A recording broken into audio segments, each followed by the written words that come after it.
हज़रत उमर फ़ारूक जब खलीफा बनाए गए तो आपको मालूम होगा, और ये वाक़या शायद आपने आज तक किसी और मौलवी से ना सुना हो, हज़रत उमर फ़ारूक जब खलीफा बनाए गए तो उनके ज़माने में एक ऊँट जो बैतुल माल में था, मुसलमानों की अमानत थी, किसी तरीके से रस्सी तोड़ने में कामयाब हो गया और भाग गया।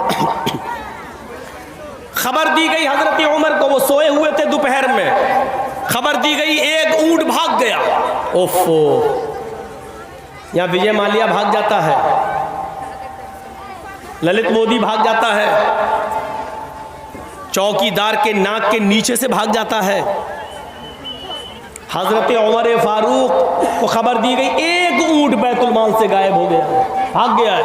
हज़रत उमर को पता चला कि एक ऊँट, या अल्लाह, मैं क़यामत के दिन अल्लाह को क्या जवाब दूंगा, मैं अमीरुल मोमिनीन हूँ। उठे और चप्पल भी नहीं पहनी उन्होंने, नंगे पैर भागे। अरब का रेगिस्तानी इलाका, ऊँट तलाश कर रहे हैं, पैरों में चप्पल नहीं है, ज़मीन गर्म है। हज़रत उस्मान गनी अपने घर की छत पर खड़े हैं, देखते हैं कि दूर से एक आदमी नंगे पैर भागता चला जा रहा है। दिल ही दिल में सोचते हैं कितना बड़ा बेवकूफ़ आदमी है, इतनी कड़ी धूप में नंगे पैर ये भाग रहा है, पता नहीं ये कहाँ जा रहा है, इसको थोड़ा सा आराम कर लेना चाहिए था, ये गर्म ज़मीन पर नंगे पैर क्यों भाग रहा है, ये बेवकूफ़ आदमी है, इतनी सख्त धूप में ये कहाँ भाग रहा, पसीना पसीना। जब हज़रत उमर करीब से गुजरे तो उस्मान गनी पहचान गए कि ये तो हज़रत उमर है। कहने लगे, अमीरुल मोमिनीन, इतनी कड़ी धूप में आप कहाँ भाग रहे हैं, कहाँ जा रहे हैं? फरमाया, है उस्मान, बैतुल माल का एक ऊँट गायब हो गया है, वो आगे आगे भाग रहा है, मुझे उस ऊँट को पकड़ के बैतुल माल में जमा करना है। अगर आज वो गायब हो गया तो क़यामत के दिन मैं अल्लाह को क्या जवाब दूंगा?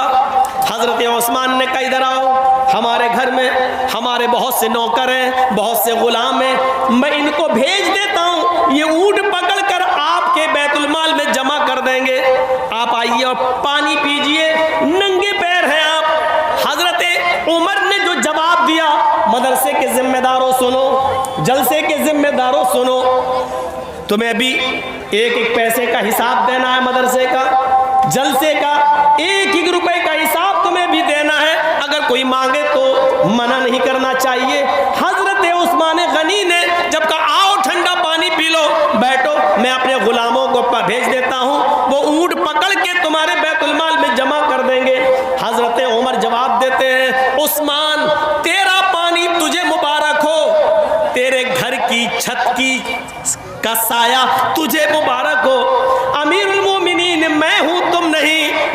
अगर ऊँट गायब हो गया तो क़यामत के दिन सवाल मुझसे होगा, तुमसे नहीं, क्योंकि जिम्मेदार मैं हूं, तुम नहीं। ये कहकर वो आगे बढ़े और उस ऊँट को जब तक पकड़ नहीं लिया और बैतुल माल में जमा नहीं कर दिया, तब तक उनको नींद नहीं आई। जब बैतुल माल में उस ऊँट को लाए तो बैतुल माल के जिम्मेदारों से पूछा, ये ऊँट कैसे भाग गया, तुमने निगरानी नहीं की, रस्सी तोड़ने में कामयाब कैसे हो गया? तो एक साहब ने बताया, अमीरुल मोमिनीन, इस ऊँट की लेटरीन के रास्ते में जख्म हो गया है। दुम उठाया, देखा तो उसमें घाव है, जख्म है, और उसकी लेटरीन के रास्ते से ब्लड निकल रहा था। हज़रत उमर से कहा, अमीरुल मोमिनीन, ये बैठ नहीं पाता है, जब बैठता है तो इसको दर्द और तकलीफ होती है, इसलिए तकलीफ के अंदर इसने ताकत लगाई और रस्सी को तोड़ने में कामयाब हो गया। हज़रत उमर ने कहा, इस ऊँट की लेटरीन के रास्ते में इतना बड़ा जख्म है, ये ऊँट इतना जख्मी हो गया है और अभी तक उसका कोई ख्याल नहीं रखा गया है। हम अमीरुल मोमिनीन लोगों के भी के ही नहीं है, जानवरों पर भी रहम करना हमारे नबी जनाब मोहम्मद रसूलुल्लाह ने हमें बताया है। फिर उन्होंने हकीमों से पूछा कि कौन सी जड़ी बूटी जंगल से लाई जाए और उसको पीस कर लगाया जाए।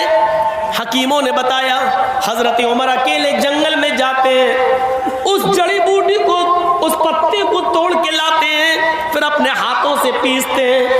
मरहम बनाते हैं, फिर अपने हाथ से ऊंट की दुम उठाते हैं और उस दुम लैट्रीन के जख्म के रास्ते पर अपने हाथ से उस जख्म को पर मरहम लगाते हैं, वो जड़ी बूटी लगाते हैं, कहते हैं अल्लाह मेरा जो काम था वो मैंने कर लिया, शिफा देना तेरा काम है। अय अल्लाह मैं अपनी जिम्मेदारी से आजाद हो गया, अय अल्लाह अब इसको शिफा देना न देना ये तेरा काम है, जानवरों पर रहम करना ये मेरी जिम्मेदारी है, मैंने अपनी जिम्मेदारी निभा ली है, जो हो सकता है वो मैंने किया है, अय अल्लाह इस ऊंट को जल्दी से शिफा दे दे। इस वाक़े से पता चलता है कि जिम्मेदारी क्या चीज होती है। जिम्मेदारी हर आदमी को अपनी जिम्मेदारी पूरी तरीके से निभानी चाहिए, हर आदमी को अपनी जिम्मेदारी पूरी तरीके से अदा करना चाहिए। वक्त की पाबंदी बहुत ज़रूरी है। शुक्र अदा करो अल्लाह ताला का कि उसने हमें और आपको इस्लाम दिया है। लोग तड़प रहे हैं आज इस्लाम के लिए, वो इस्लाम जो आपका ही नहीं है। शरा लकुम मिनद्दीनि मा वस्सा बिही नूहन वल्लज़ी औहयना इलैक वमा वस्सैना बिही इब्राहीम व मूसा व ईसा नक़ीमुद्दीन। ऐ मोहम्मद सल्लल्लाहु अलैहि वसल्लम मैंने आपको वही दीन देकर भेजा है, मैंने आपको वही दीन देकर भेजा है जो दीन आपसे पहले नूह अलैहिस्सलातु वस्सलाम को देकर भेजा था, और नूह के बाद इब्राहीम और मूसा और ईसा भी जो दीन लेकर गए वही दीन मैंने आपको भी देकर भेजा है। ये गलत अफवाह है कि इस्लाम मुसलमानों का धर्म है।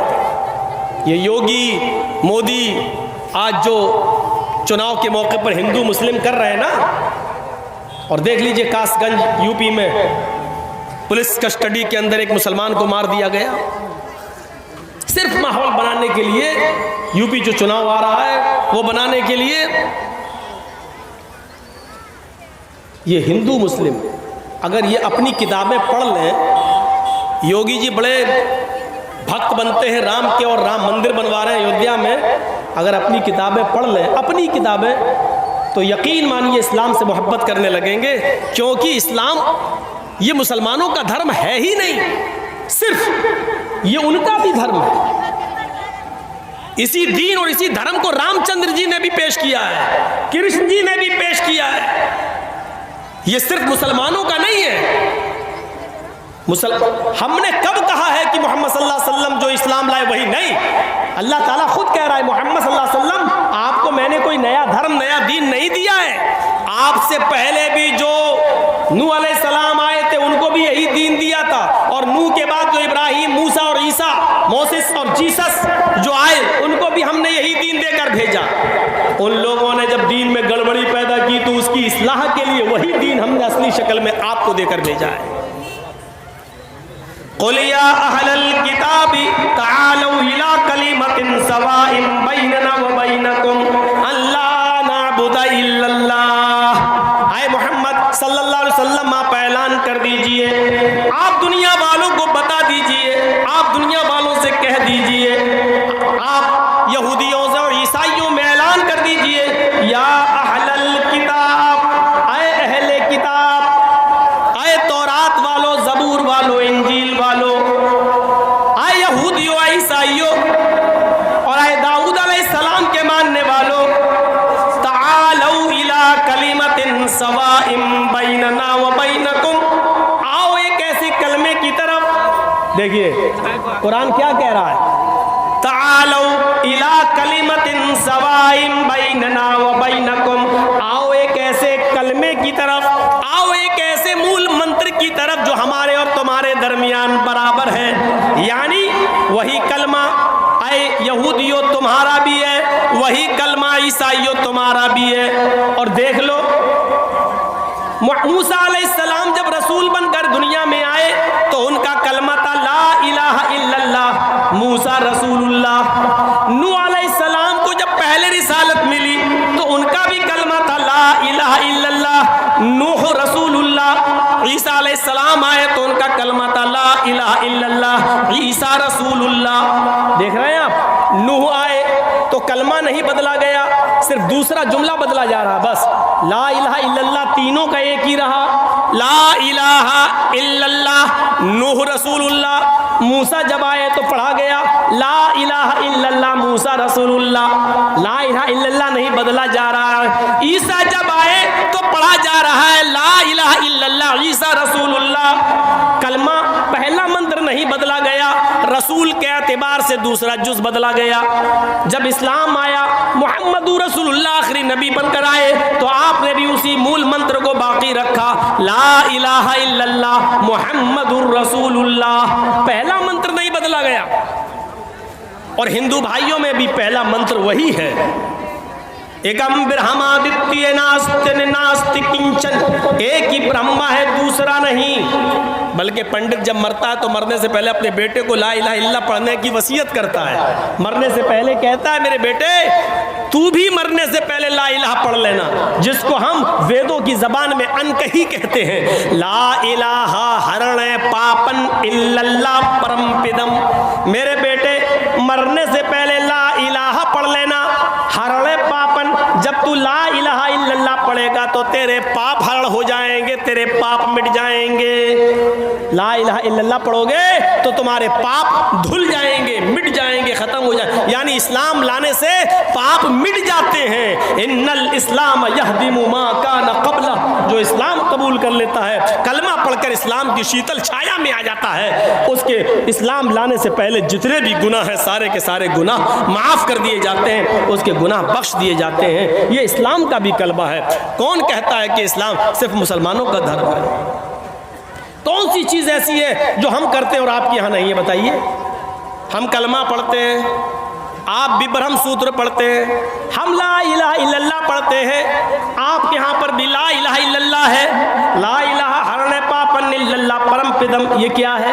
एकम ब्रह्मा द्वितीय नास्ति नास्ति किंचन, ये क्या है? हम नमाज पढ़ते हैं, आपके यहाँ पर भी साष्टांग है। 8 अंगों को ज़मीन पर रखो, 8 अंगों को ज़मीन पर रखो, यानी नाक और माथा 2, 2 हाथ 4, दोनों घुटने 6 और दोनों पैर 8, यानी सजदा करो। हमारे यहाँ नमाज है तो आपके यहाँ साष्टांग है, यानी सजदे का जिक्र आपके यहाँ पर भी है। बल्कि कृष्ण जी ने अर्जुन को 5 वक्त की नमाज पढ़ने का हुक्म भी दिया श्रीमद् भागवत गीता के अध्याय 6 मंत्र नंबर 10 में।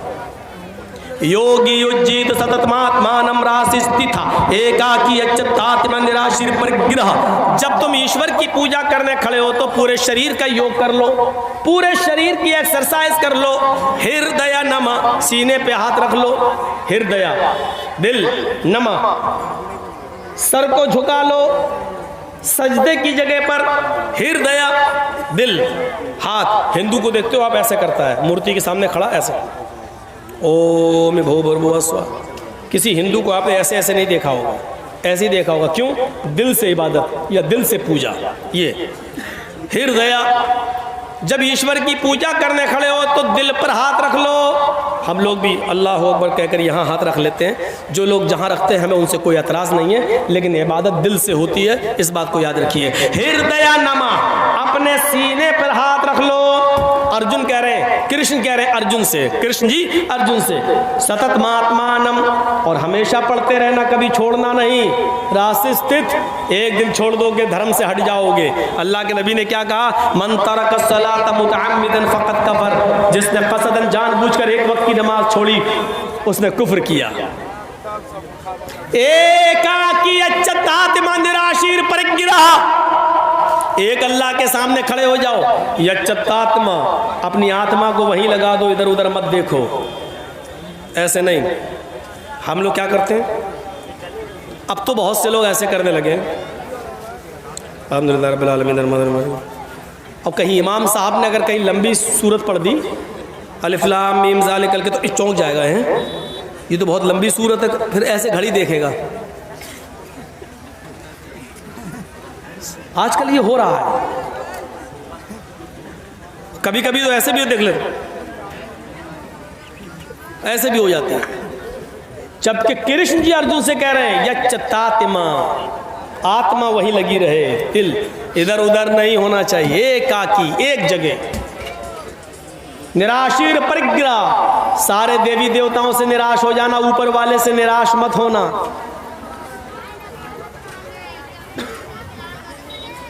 मही देवस्य सवितु परिष्टुति वसुर्दयमान नय सुपथराय अस्मान। और उसमें ये मंत्र पढ़ना, मही देवस्य सवितु परिष्टुति, मही मनी महान है हमारा देवता, देवस्य हमारा देवता, मही देवस महान है हमारा देवता, सवितु जिसके लिए सारी की सारी परिष्टुति तारीफ प्रशंसा है, महान है हमारा वो देवता जिसके लिए सारी की सारी प्रशंसा सारी की सारी तारीफ है। हम लोग क्या पढ़ते हैं? अल्हम्दुलिल्लाहि रब्बिल आलमीन, तमाम तारीफें उस अल्लाह के लिए हैं जो दोनों जहान का रब है। कृष्ण जी कह रहे हैं ये पढ़ो, हमारे यहाँ भी वही पढ़ा जा रहा है। कृष्ण जी कहते हैं अर्जुन बसुर दयामाना, उसके बाद कहो वो बड़ा दयालु और कृपालु है। हम लोग क्या पढ़ते हैं? अर्रहमान अर्रहीम, वो बड़ा ही मेहरबान इंतहाई रहम करने वाला है। कृष्ण जी कहते हैं पढ़ो नए सुपथराय आसमान, सुंदर पथ मानी रास्ता, राय मानी चलाना, आसमान हमारे फायदे के लिए। हाय प्रभु हमको हमारे लाभ हमारे फायदे के लिए सुपथा सुंदर रास्ते पर चला, हमको हमारे लाभ के लिए फायदे के लिए अच्छे रास्ते पे चला। हम और आप क्या पढ़ते हैं? इहदिना सिरातल मुस्तकीम, हाय अल्लाह हमको सिराते मुस्तकीम पर सीधे रास्ते पर चला। कृष्ण जी के जो कह रहे हैं वही हमारे नबी ने भी कहा है। इसीलिए मैं कहता हूं कि हिंदू मुस्लिम की राजनीति करने वाले अगर अपनी किताबें पढ़ लें तो कभी इस्लाम से नफरत नहीं करेंगे, मुसलमानों से नफरत नहीं करेंगे। उनके बस में नहीं है नफरत करना। अगर वो किताबें पढ़ लें, जैसे हम इस्लाम पढ़ने के बाद और हिंदू धर्म की किताबें पढ़ने के बाद किसी हिंदू से नफरत नहीं कर सकते, क्योंकि हमारा कुरान कहता है एक मनुष्य को, एक नफ्स को अगर किसी ने कत्ल कर दिया तो वो पूरी दुनिया का कातिल है। मन कतल नफ्सन बिगैरि नफ्सिन औ फसादिन फकअन्नमा कतलन नास जमिया, जिसने दुनिया में किसी एक मनुष्य को, चाहे वो हिंदू हो या मुसलमान, सिख हो या ईसाई, किसी भी धर्म का, किसी भी जाति का, किसी भी मजहब का मानने वाला हो, अगर आपने किसी को कत्ल कर दिया तो एक इंसान को कत्ल नहीं किया, पूरी दुनिया की इंसानियत को कत्ल कर दिया, पूरे विश्व की इंसानियत को मार डाला, पूरे मानवता का, पूरी इंसानियत के आप कातिल हैं, एक को नहीं मारा है आपने। कुरान सारी दुनिया के इंसानों को एक परिवार से देखता है, एक खानदान से तशबीह देता है। या अय्युहन्नास इन्ना खलकनाकुम मिन ज़करिन व उन्सा वजअलनाकुम शुऊबन व क़बाइल लितअरफू, हाय सारी दुनिया के इंसानों तुम आपस में भाई भाई हो, इसलिए कि तुम्हारा बाप एक है, तुम्हारी माँ एक है, तुम एक बाप आदम से और एक माँ हव्वा से पैदा किए गए हो। जब तुम्हारा बाप एक, तुम्हारी माँ एक, तो तुम सब आपस में भाई भाई हो, खानदान तुम्हारा एक है, तुम एक परिवार की तरह हो, तुम एक खानदान की ब्रांच, एक पेड़ की शाखाएं हो। दीजिए कुरान हम सबको एक खानदान से, एक परिवार से जोड़ रहा है और कह रहा है कि तुम सब आपस में एक दूसरे के भाई हो, तुम सब आपस में दूसरे एक ही माँ और एक ही बाप के बेटे हो। इतनी बड़ी इंसानियत का सबक मेरे भाइयों दुनिया के किसी मजहब के अंदर नहीं मिलेगा। हाँ, लेकिन कुरान और हदीस के कानून को हमें फॉलो करना है। इसलिए इंसानियत जहां निभाना पड़े वहां रिकॉर्ड तोड़ देना, लेकिन मजहब के साथ समझौते मत करना। अल्लाह के रसूल ने यहूदियों की मदद की, अल्लाह के नबी ने ईसाइयों की मदद की, अल्लाह के नबी ने मजूसियों की मदद की, लेकिन धर्म से समझौता नहीं किया। अगर किसी हिंदू भाई को ब्लड की जरूरत है और ब्लड नहीं मिल रहा है और उसका ग्रुप आपके ब्लड ग्रुप से मैच खा रहा है और आपके एक बोतल ब्लड देने से उसकी जान बच रही है, तो इस्लाम ये कहता है कि उस वक्त आप रोजा तोड़ दो। अगर रोजे की हालत में भी हो तो आप रोजा तोड़ दो और रोजा तोड़कर ब्लड दे दो और ब्लड देकर उसकी जान बचा लो। इस रोजे की कज़ा बाद में हो सकती है, अगर जान चली गई तो बाद में जान वापस नहीं आएगी। एक गैर मुस्लिम के लिए इस्लाम ये कहता है कि तुम अपना रोजा तोड़कर ब्लड देकर उसकी जान बचा लो, रोजे की कज़ा बाद में कर लेना। इंसानियत निभाई तो इतनी, लेकिन ये भी नहीं कहा कि तुम उनके मंदिरों में जाकर सजदा कर लो। अल्लाह के नबी ने कहा, कुरान की आयत नाजिल हुई जब काफिरों ने कहा कि 6 महीने आप हमारे माबूद की इबादत कर लें, हमारे खुदा, और 6 महीने में आपके माबूद की, आपके रब की इबादत कर लेते हैं, तो अल्लाह के नबी ने साफ कह दिया, लकुम दीनुकुम वलिय दीन, ये नहीं होगा। इंसानियत हम निभाएंगे लेकिन दीन के साथ समझौता नहीं करेंगे। तुम्हारे लिए तुम्हारा दीन और हमारे लिए हमारा दीन, ये समझौता नहीं कर सकते। क़यामत की निशानियों में से एक निशानी ये बताई, युस्बिहु रजुलु मुमिनन व युमसी काफिरन व युमसी मुमिनन युस्बिहु काफिरन। एक मुसलमान को तुम देखोगे सुबह फजर की नमाज पढ़ेगा, नमाज पढ़ने के बाद कुरान की तिलावत करेगा, मस्कीनों को गरीबों को खाना खिलाएगा, सुबह सवेरे उठेगा तो वो मोमिन होगा, लेकिन शाम का सूरज डूबने से पहले पहले वो काफिर हो जाएगा। ये क़यामत की निशानी बताई। एक ज़माना ऐसा आ जाएगा कि मुसलमान सुबह हालत ईमान में उठेगा लेकिन सूरज डूबने से पहले पहले वो काफिर हो जाएगा। आज ये चुनाव का दौर है और देख लीजिए आज चुनाव के इस दौर में ऐसा हो रहा है या नहीं हो रहा है। एक बेचारा मुस्लिम कैंडिडेट सुबह उठता है, फजर की नमाज पढ़ने जाता है, कुरान की तिलावत भी करता है, गरीबों की मदद भी करता है, ज़ुहर भी पढ़ता है, लेकिन उसको मालूम है कि हमें हिंदू लोगों का भी वोट लेना है, हिंदू भाइयों का भी वोट चाहिए। हिंदुओं को खुश करने के लिए वो उनके मंदिर में चला जाता है, वहां जाकर टीका भी लगा लेता है और मूर्ति पे जाके वो हार भी चढ़ा देता है, इसलिए कि ऐसा करने से हमें हिंदू भाइयों का वोट मिल जाएगा। मेरे भाइयों, सुबह वो हालत ईमान में उठा लेकिन शाम होने से पहले पहले उसने कुफ्र कर लिया है। फरमाया अल्लाह के नबी ने, ये क़यामत की निशानी होगी, एक मुसलमान हालत ईमान में उठेगा लेकिन शाम होने से पहले पहले वो काफिर हो जाएगा। यबीउ दीनहु बिइरज़िन मिनद दुनिया, दुनिया के चंद सिक्कों को हासिल करने के लिए वो अपना दीन बेच देगा। दुनिया के चंद टुकड़ों को पाने के लिए वो अपना दीन का सौदा कर देगा। दुनिया के चंद सिक्कों के लिए वो अपने दीन की सौदेबाजी करेगा।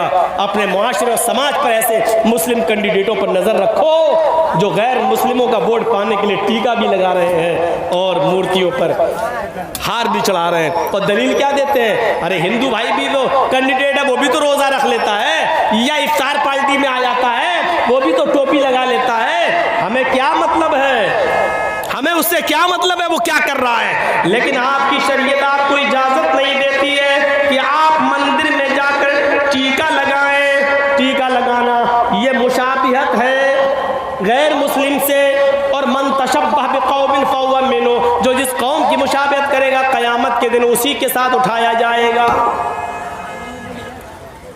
मूर्तियों पर फूल और हार और मालाएं नहीं चढ़ाई जा सकती। अगर आपने मंदिर में किसी मूर्ति पर फूल और मालाएं चढ़ा दी तो माफ कीजिएगा बहुत से लोग दलील दे देंगे, जब आपका नेता मूर्तियों पर फूल और हार माला चढ़ा देता है तो हमने कब्रों पे अगर फूल चढ़ा दिए तो कौन सा जुर्म किया है, हमने यहाँ चादर चढ़ा दी तो कौन सा जुर्म किया है। मेरे भाइयों, किसी भी पत्थर पर फूल और माला नहीं चढ़ाया जा सकता है, उसके सामने हाथ जोड़ के खड़ा नहीं होया जा सकता है। अगर शरीयत ने किसी पत्थर को चूमने की इजाजत दी है तो वो सिर्फ हजरे अस्वद है जो खाने काबा में लगा हुआ है, सिर्फ उस पत्थर को चूमने की इजाजत दी है। अगर आसानी के साथ वहां जा सकते हो और उसको छू सकते हो तो छू लो, और चूम सकते हो तो उसको बोसा दे दो। लेकिन अगर ये आसान ना हो, भीड़ बहुत ज्यादा हो तो हाथ का इशारा कर लो, बस इतना काफी है और आपको सवाब मिल जाएगा। दिल में नियत करो, अगर भीड़ ना होती तो मैं जरूर चूमता, लेकिन मैं नहीं चूम पाऊंगा क्योंकि भीड़ बहुत ज्यादा है। दाहिना हाथ उठाकर इशारा कर दीजिए और अपना चक्कर लगाना शुरू कर दीजिए। उस पत्थर को ही चूमा जा सकता है और उसका बोसा लिया जा सकता है, उसके अलावा किसी पत्थर को नहीं चूमा जा सकता। लेकिन हजरत उमर फारूक का जब जमाना आया तो उमर फारूक को डर लगने लगा, इस पत्थर को लोग चूमते हैं, ऐसा ना हो कि इस पत्थर को आगे चलकर लोग इसको खुदा बना ले, माबूद बना ले, कहीं इस पत्थर से रोजी रोटी ना मांगने लगे, इस पत्थर से कहीं औलाद ना मांगने लगे, इस पत्थर को बाबरकत पत्थर समझकर बरकत के हुसूल के लिए बैठने न लगे। तो हजरत उमर फारूक ने तवाफ करने से पहले उस पत्थर पे हाथ रख के कहा था, आए पत्थर, अन्नका हजरुन ला तनफउ वला तजुर, आए पत्थर तू सिर्फ एक पत्थर है,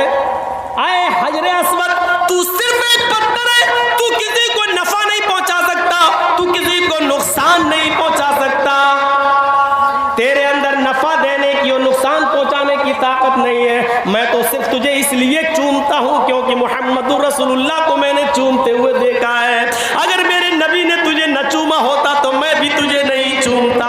बस ऐ पत्थर सुन, तेरे अंदर किसी को कुछ देने की और किसी से कुछ छीनने की ताकत नहीं है। तू माबूद नहीं है, तू खुदा नहीं है, तू रब नहीं है। सवाल यह है कि फिर मैं तुझे चूम क्यों रहा हूं? मैं सिर्फ इसलिए चूम रहा हूं क्योंकि मेरे नबी ने तुझे चूमा, इसलिए हम तुझे चूम रहे हैं। तो मेरे प्यारे साथियों, ये कहकर लोगों को बता दिया कि पत्थर पत्थर है, ये रब नहीं है, ये माबूद नहीं है, यहाँ चादर नहीं चढ़ाई जाएगी, यहाँ हाथ जोड़कर खड़ा नहीं हुआ जाएगा। इस पत्थर से किसी किस्म की बरकत की उम्मीद मत रखना। बस एक सुन्नत है उसको चूमना, एक छूना और बोसा लेना सुन्नत है। मेरे प्यारे साथियों, ये इस्लाम की शीतल छाया और इस्लाम की साफ और शफाफ तालीम है। इसे हमें और आपको गौर करना चाहिए और लेना चाहिए और सीखना चाहिए। ये मजहब सबका है। आओ, अगर नमाज है तो आपके यहाँ पर भी है, कलमा है तो आपके यहाँ पर भी है। अगर ज़कात देने का हुक्म दिया है इस्लाम ने तो आपके यहाँ पर भी दान और खैरात का है। सुबूत व दानम दीक्षिता, हाय अर्जुन, ज़्यादा से ज़्यादा गरीबों मिस्कीनों में दान दिया करो। दान देने से पाप मिटते हैं। अगर हमारे यहाँ रोज़ा है तो आपके यहाँ पर भी व्रत है। हाँ, एक फ़र्क ज़रूर मिलता है, हमारे यहाँ मरने के बाद इंसान दोबारा कुत्ता बिल्ली चूहा नहीं बनता है और आपके यहाँ मरने के बाद आवागमन है। अच्छे कर्म किए होंगे तो फिर से मनुष्य बनाकर पैदा किया जाएगा, लेकिन बुरे कर्म किए होंगे तो अपने अपने कर्मों के मुताबिक इंसान को सज़ा मिलेगी। मनुस्मृति पढ़िए, एक एक गुनाह की सज़ा लिखी हुई है। 2-3 सज़ाएं मुझे याद हैं। रिश्वत खाओगे तो कुत्ते का जन्म होगा, जुआ खेलोगे तो भैंस का जन्म होगा, किसी लड़की पर गलत नजर डालोगे तो तुम्हें अगला जन्म लड़की का होगा, चोरी करोगे तो अगले जन्म में बिल्ली बनाए जाओगे। ये हमें याद है मनुस्मृति के, वरना उसमें बहुत कुछ लिखा हुआ। ये करोगे तो आलू बनोगे, ये करोगे तो गोभी बनोगे, ये करोगे तो बैगन बनोगे, ये करोगे तो फूल गोभी बनोगे, ये करोगे तो यहाँ तक कि हरा धनिया हरा मिर्चा, ये करोगे तो ये बनोगे। पूरी एक लिस्ट है, दाल चावल तक की लिस्ट है। ये करोगे तो दाल बनोगे, ये करोगे तो चावल बनोगे, ये करोगे तो मतलब सबकी एक लिस्ट है। यानी ये सारी सब्जियां जो आप देख रहे हो ये पाप के नतीजे में मिल रही हैं हमें और आपको।